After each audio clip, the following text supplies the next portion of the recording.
morning guys. So karon mamilo ko og daghan kog mga pilunon. Wap ako nahuman guys. Ako ra jud isa diri sa balay. Ang lakaw ang mga bata. So sa karon na jud ko sa gawas. Ouch. Namilo ko sa akong mga gilabhan kagahapon tug isa ka adlaw.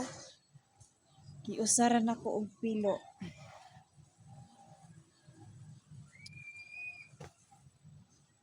Partang daghanan ako pilunon karon.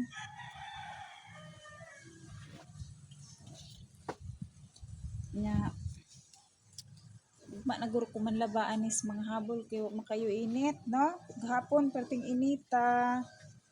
Karon medyo di kayo init. So naka-rest kita sa kainit kagahapon. Sa pa. So pati gid akong daghana og labhonon, pilunon, hipuson.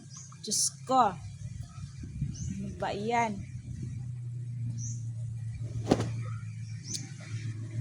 Kapoy kain ng trabaho sa balay. Pwede kay sweldo. Sikuha po pa siguro ng manarbaho taan eh. Kay natay sildo pagka abot sa bulan.